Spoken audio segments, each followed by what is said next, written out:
आधी हकीकत आधा फसाना। देवी का एक धाम जो सदियों पुराना है, एक बहुत ऊंचे पहाड़ पर है। लेकिन यह धाम जितना पुराना है उतनी ही पुरानी है उसके चमत्कार की कहानी, जिसका रिश्ता है इतिहास के महान योद्धा आल्हा और उदल से। ऐतिहासिक कहानियों में आल्हा और उदल का जिक्र 900 साल पुराना है, लेकिन उत्तर प्रदेश और मध्य प्रदेश के लाखों लोग ये मानते हैं कि आल्हा आज भी जिंदा है और हर रात मैहर देवी के मंदिर में आते हैं। शायद ये सुनकर आपको यकीन नहीं होगा, हमें भी नहीं हुआ था। इसलिए हमारी टीम इस कहानी के सच को तलाशने निकल पड़ी।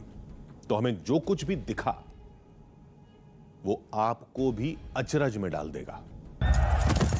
जी, वो तो हवा का रूप है, किस भाव से और किस वक्त आ जाए और चला जाए उसके लिए नहीं बता सकते।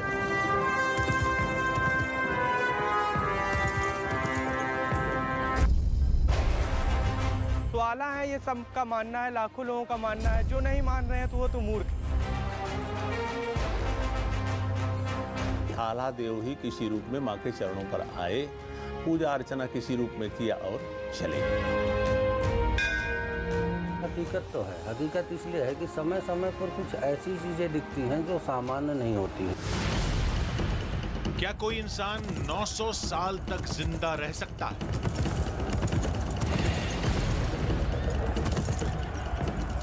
विज्ञान के सिद्धांत और कुदरत के नियम कहते हैं नहीं, किसी इंसान का 900 साल से जिंदा होना नामुमकिन है।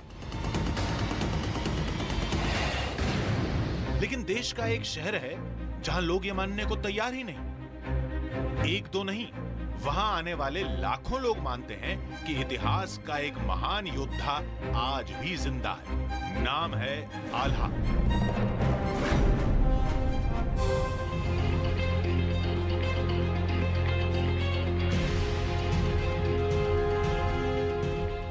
क्या इस कलयुग में किसी मनुष्य को अमरता का वरदान मिल सकता है? क्या कोई शख्स 900 साल से भी ज्यादा वक्त तक जिंदा रह सकता है?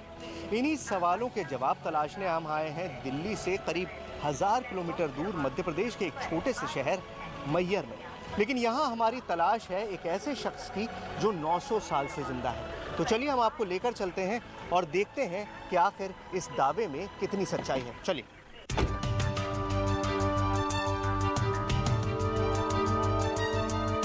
कुछ और आगे बढ़े तो हमें आल्हा देव का मंदिर नजर आया,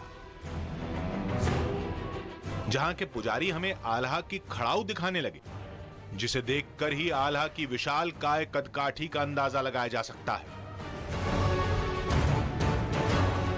आल्हा देव की शक्ति की बात होती है, उनकी ताकत की बात होती है। सारे प्रदेश में, इस पूरे इलाके में आल्हा गाया जाता है। और उनकी शक्ति का अगर मैं आपको एक छोटा सा सबूत दे सकूं तो वो है ये खड़ाऊ। ये खड़ाऊ आल्हा देव के मंदिर में रखी है और ज़रा इसका साइज़ देखिए, मेरे आधे शरीर के बराबर ये खड़ाऊ है। यानी इसको पहनने वाला कितना बड़ा उसका पैर होगा और कितना बड़ा उनका शरीर होगा।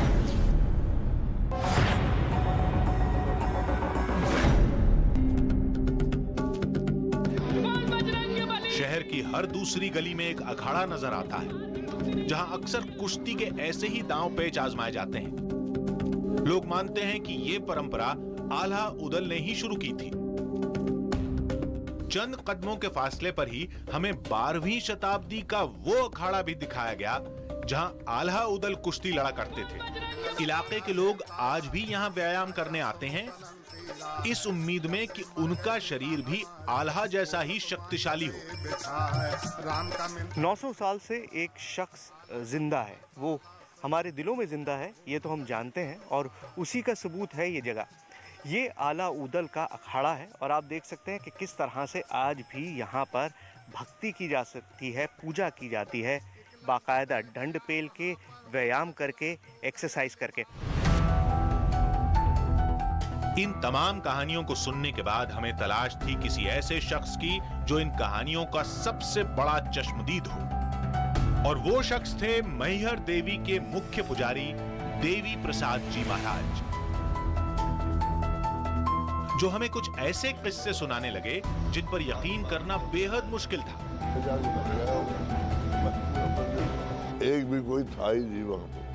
लगा कोई जरूर घंटा बजाता है, और 1 घंटा में विचित्र जगह घंटा बड़ा छोटे छोटे घंटे लगे थे। एक हमारा प्रेमी दोस्त भगत साथ में कहा था, जब घंटा बजा तो हमने कहा ये घंटा कैसे ऊंचा लगा है वो, हम लोग नीचे हैं, 3000 ऊपर लगा है वो, बड़ा था। बगल में छोटे छोटे हैं, वो नहीं बजे, बड़ा घंटा बजा वो। इससे ऐसा लगता है कोई अंदर से शक्ति नहीं आता। इन दावों की पुष्टि के लिए हम पहुंचे मैहर कोतवाली के इंस्पेक्टर मनीष त्रिपाठी के पास, लेकिन उन जवाबों के बदले हमारा सामना कुछ नए सवालों से हुआ। मंदिर में जाके देखा गया, वहां पर कोई आदमी ना मिला था, ना घंटे सुनाई सबको दिए, और आदमी कोई मिला नहीं। इसका कोई कारण, बहुत सारे मंदिर में ऐसी घटनाएं हो जाती हैं जिसका कारण पुलिस नहीं ढूंढ पाती है। अच्छा, जो आला को लेकर मान्यता है, वहाँ तो पुलिस ड्यूटी पे रहती है, सब कुछ बंद कर देती है, तो क्या कोई ऐसा तो नहीं है कि कोई आदमी चढ़ जाता हो, पीछे से निकल आता हो? आज मंदिर के अंदर रात में कोई नहीं जाता, और वहाँ पर जो मंदिर का गर्भगृह है और आगे पीछे के गेट आरती के पश्चात वो पूरी तरह लॉक कर दिए जाते हैं। विज्ञान और तकनीक के जमाने में यहाँ की पुलिस, पुजारी और मैहर देवी के मंदिर जाने वाला हर शख्स एक ही दावा कर रहा था कि आल्हा आज भी हैं और हर सुबह देवी की पूजा के साथ अपने सबूत छोड़कर जाते हैं। शारदा देवी मंदिर में पहुंचना कितना मुश्किल है, आप अंदाजा लगा सकते हैं कि इतनी ऊंची पहाड़ी है। अब सवाल यह है कि अगर हम भी इतनी मुश्किल से जा रहे हैं, तो रात में वो कौन है जो वहां पर आता है और मंदिर में पूजा करके चला जाता है? यही जानने के लिए हमें शारदा देवी मंदिर पहुंचना, और आप देख सकते हैं वो दूर पहाड़ी पर हमारी मंजिल है। इन खूबसूरत नजारों के बीच वक्त तेजी से गुजर गया और हम शारदा मंदिर पहुंच गए। तो आखिरकार हम पहुंच गए हैं माता शारदा देवी के मंदिर के पास। ठीक 8 बजे दरबार के कपाट बंद हो जाएंगे और सदियों पुराने दावे के मुताबिक अगली सुबह जब दरबार खुलेगा तो आल्हा रोज की तरह अपनी मौजूदगी का नया सबूत देंगे। आधी हकीकत, आधा फसाना। इतिहास के महान योद्धा आल्हा आज भी जिंदा हैं। लाखों लोगों ने उनको अपनी आंखों से देखा है। भरोसा नहीं होता तो मैहर देवी के मंदिर जाओ और आल्हा की मौजूदगी का सबूत अपनी आंखों से देख लो। उत्तर प्रदेश और मध्य प्रदेश के तमाम शहरों में हमारे सामने कुछ ऐसे ही दावे हो रहे थे। 900 साल से उलझी इस कहानी का सच तलाशने हमारी टीम भी देवी के मंदिर पहुंची। हमने तय किया कि आज मंदिर का दरवाजा हमारी आंखों के सामने ही बंद होगा। हमारी टीम रात भर उस मंदिर में पहरा देगी और अगली सुबह उन निशानों को हम खुद परखेंगे। तो चलिए देखते हैं देवी का वो अदृश्य भक्त वाकई आल्हा है या माजरा कुछ और है।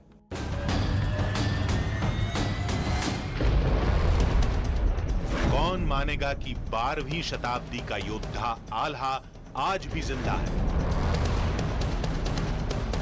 लेकिन लोग दावा कर रहे थे कि भरोसा नहीं होता तो मैहर देवी के मंदिर जाओ।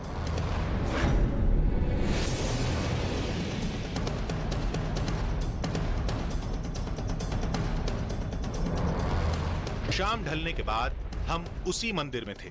बताया गया कि कुछ ही देर में शाम की आरती शुरू होगी, जिसके बाद मंदिर के दरवाजे बंद हो जाएंगे और अगली सुबह मंदिर में आल्हा की मौजूदगी का सबूत मिलेगा।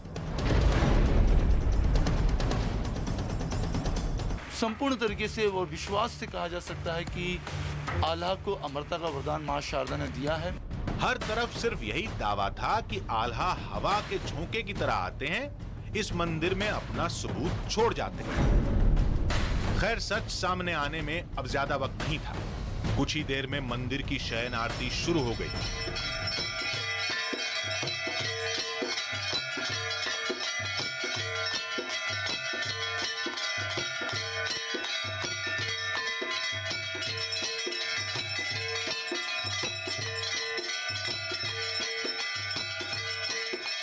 अभी आपने देखा मां शारदा की सहन आरती हुई है।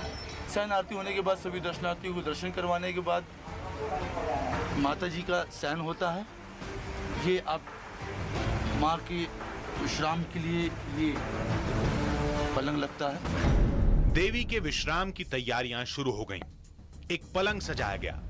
मंदिर के गर्भगृह को पूरी तरह साफ किया गया। सारे माता जी के बर्तन वगैरह भी माता जी के अंदर ही रखे जाते हैं। सारी शयन की तैयारी करने के बाद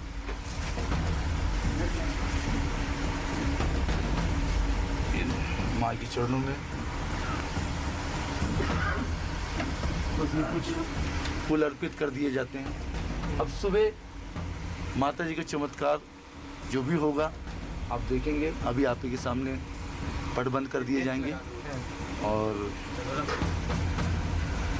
आल्हा आते हैं, इस बात का प्रमाण माँ शारदा सुबह में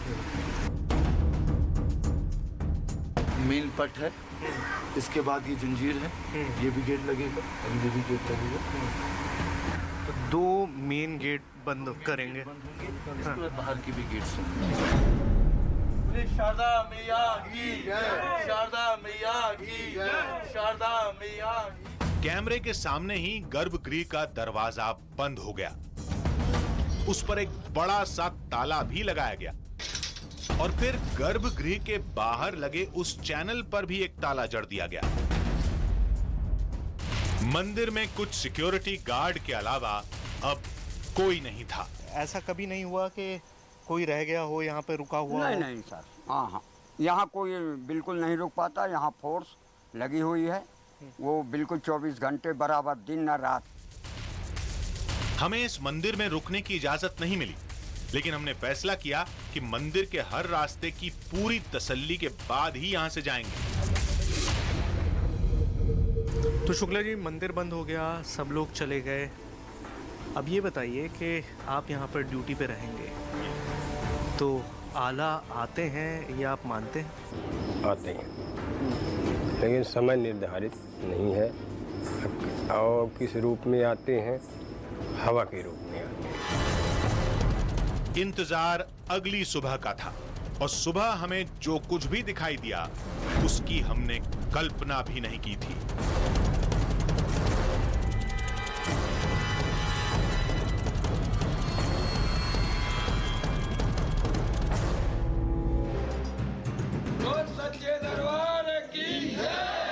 मंदिर के दरवाजे पर सैकड़ों की भीड़ जुटी थी।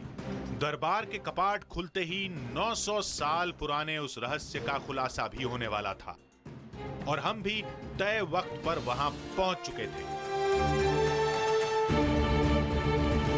सुबह की पहली किरण के साथ ही वो वक्त आ गया है जब हम आपको इस मंदिर की आला से जुड़ी कहानी की हकीकत आपके सामने लेकर आएंगे। ये वक्त है पहली आरती का, वो वक्त जब मंदिर के दरवाजे खोले जाते हैं, गर्भगृह के पट खोले जाते हैं और तब हम आपको दिखाएंगे कि आखिर हमें मंदिर में क्या मिलता है। आइए।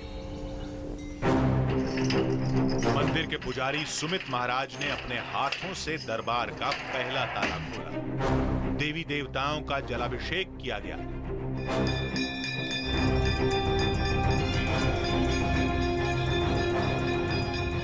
और अब बारी थी दरबार के गर्भगृह को खोलने। आपने खुद अपने हाथों से बंद किया था। जी हाँ जी। तो अब आप खोल रहे हैं।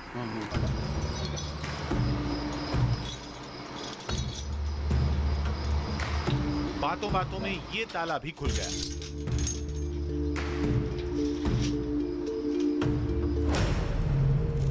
और अब आखिरी ताला खुलने वाला था।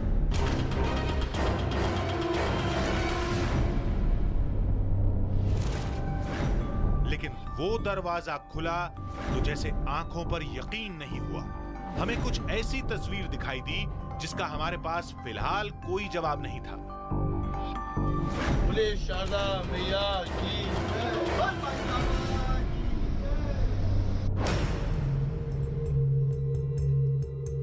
मंदिर के पुजारी देवी की सेज पर सिलवटों का दावा कर रहे थे। हमें वो फूल दिखाया जा रहा था जो रात को वहां नहीं था, लेकिन अब देवी के चरणों में था। इतना ही नहीं, हमें देवी के दरबार में पानी भी दिखाया गया। और ये दावा किया गया कि ताला खुलने से पहले ही आल्हा देवी को पहला स्नान करा चुके हैं। मंदिर को सूखा मंदिर रहता रात को, ये गीलापन देख रहे हैं आप। इससे अनुभूति होती है कि आल्हा आते। शायद यही वो तस्वीरें थीं जो सदियों से एक रहस्यमय दावा बनकर मौजूद है। बेशक विज्ञान के नजरिए से देखें तो इनके कई जवाब हो सकते हैं, लेकिन लोगों की इतनी बड़ी आस्था के सामने विज्ञान के तर्क को आजमाना भी जायज नहीं था।